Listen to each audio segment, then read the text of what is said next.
Hello again, welcome to part 2. So like I said in my previous part 1, we're going to be talking all about bunions. And I have gathered a bunch of questions that people have asked me about bunions, and I'm breaking them down into a couple of videos. For the most part, I think I'll be able to answer at least 5 of those questions per video, but I may add a few or take a few depending on how long-winded I get when I'm talking about bunions. If you're new here, I'm the Fly Foot Doctor, Dr. Shobawale. I practice and operate here in Houston, Texas. The Fly Foot Doctor, you can find me on IG as well as on TikTok or on YouTube as well. It's the same name. I talk about foot and ankle stuff and a little bit of lifestyle and other things. So let's get into this part 2 about bunions. So we've been talking about bunions and we've kind of talked about the symptoms, how they form, what causes them, and things like that. So the next question, and in this video, the questions that I'm going to be answering is, how can bunions be diagnosed? Are bunions preventable? Do bunions always require surgery? What non-surgical treatments are available for bunions? And how long is a recovery time for a bunion after surgery? So to get into these questions, stick with me till the end. So the first question I'm going to answer is, how are bunions diagnosed? So for me as a physician and surgeon, one of the first things I look at is physical exam. I'm looking at your foot, I'm doing the range of motions, I'm literally looking at it to see, can I see a bony prominence on the medial side or on the top of your foot? Is your big toe drifting in a direction that I don't want it to drift, or is it normal for a normal person? Also, do you have pain? There is a bursa that sits on the medial aspect, like right here, so that bony prominence, and so I want to find out, is that causing you pain and is that causing inflammation? In addition, I take x-rays. So if you come to the office, I take x-rays because the bunion itself is not just a bump. It is an abnormal movement of that first metatarsal, like I said in my other video. So I want to see how much of that metatarsal has moved and what do I need to do to fix it? Where do I need to fix it? At what point do I need to fix it? That will give you, the patient, the most correction. Also, how tight is this big toe? Am I able to reduce it, meaning am I able to put it back to its normal position or not? Is it super tight that I need to do a lot more work to get it back? So there are different things that I look at to diagnose, but most especially physical examination, looking at you, looking at how you walk and how you stand and how you sit, because sitting, your foot could do something completely different from when you stand. Also, we do an x-ray to kind of look at it and see what's going on. So that's especially how we diagnose bunions. The next question is, can bunions be prevented? That's a tricky one. Like I said, bunions could be hereditary, and so if you've inherited the lovely genes that your grandparents or your parents have, it will be hard to say it could be prevented. Now, I see a lot of gadgets that people sell online and things like that to correct a bunion, and I will give you news flash, they don't work. However, those could work to slow down the progression of a bunion. And so if you're already predisposed to having a bunion and you're just not sure, what to do, and if you can reverse your foot back to normal, I don't know that you can reverse your foot back to normal. However, those gadgets could work to slow down the progression. So maybe if you were going to have a full-blown bunion in 5 years, maybe we can extend it to maybe 8 or 10 years, because these gadgets are preventing the progression of these metatarsal as well as that toe. So can they be prevented? Not quite, but there are things that you could do to avoid them from getting worse, especially if you inherit these genes. Now, a way that you could potentially prevent it is by wearing good shoes. So if you have good genes or genes that do not predispose you to getting bunions, and you wear good shoes that are not squeezing or crowding your toes together for an extended period of time, you could prevent getting a bunion. So in that case, yes, you could, meaning you don't have a gene in your body that says you're going to have a bunion, or you have hyperflexible foot. Your genes are void of this.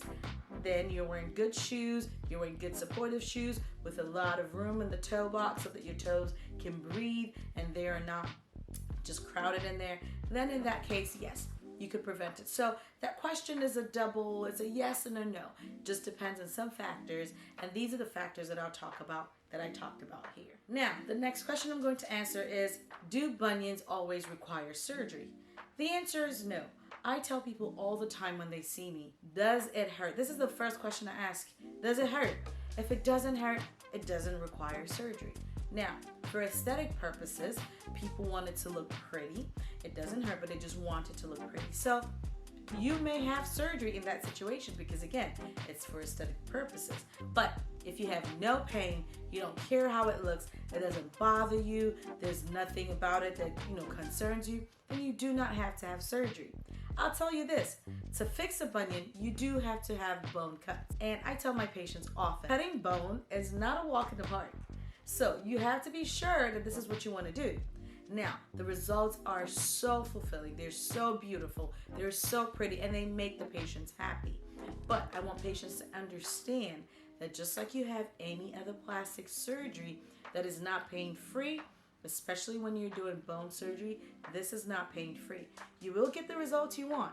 You will be happy with the results, but just be mentally prepared for what goes through or goes in the patient's mind if you decide to have surgery. So, do you have to have surgery? The answer is no. Could you have surgery? Absolutely. Should you have surgery? It depends on what your goals and your ambitions are.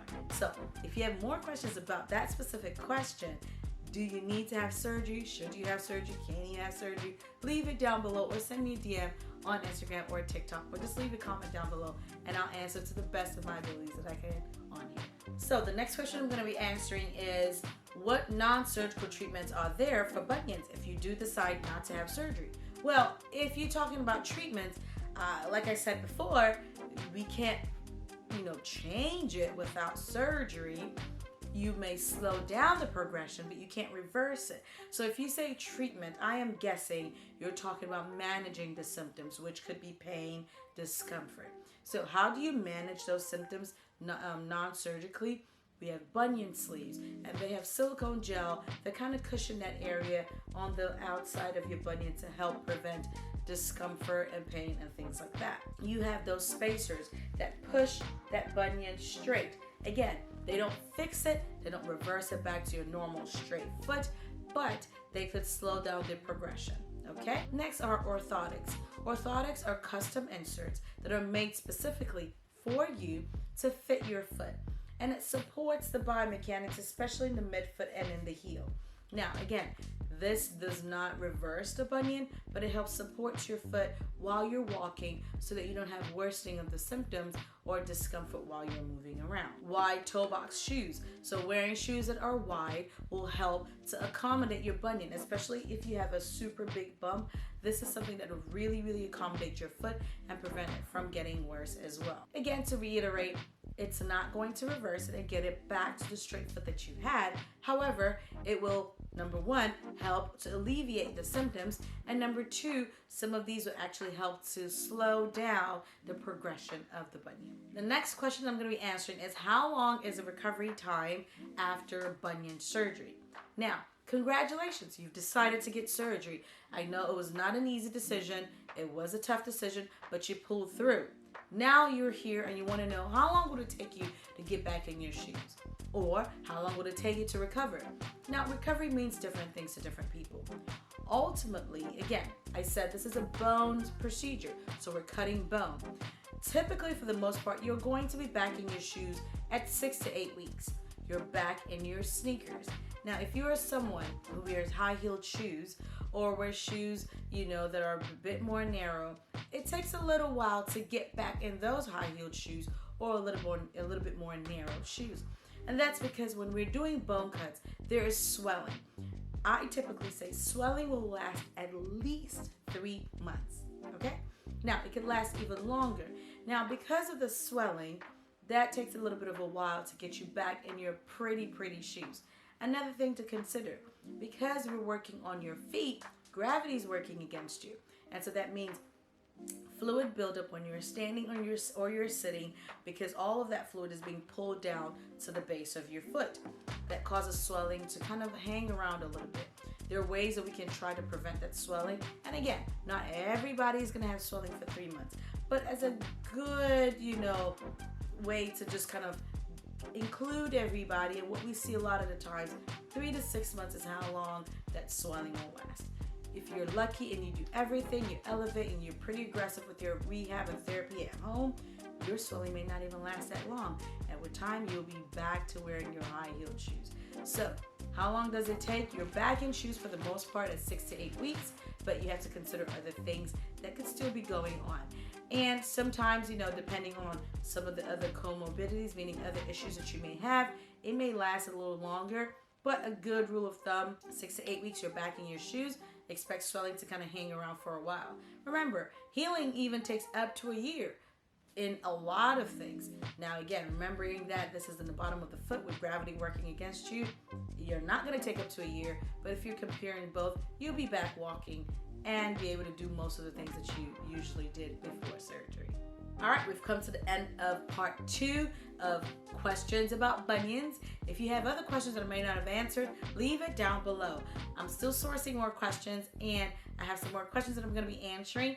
Again, if you have more questions, leave it down below. If you want to have a consultation with me personally, check the link in the comment section. Check it down below. Book an appointment with me. We can also do virtual appointments. You can give us a call and book an appointment with me as well. Follow me on my other platforms on Instagram, TikTok, as well as on YouTube. It's the Fly Foot Doctor. Please subscribe to this channel. Hit the like button. Share this video with people who may have questions and may be wondering about bunions. I think this may be able to help them out. All right, so next time, I'll see you later. Bye.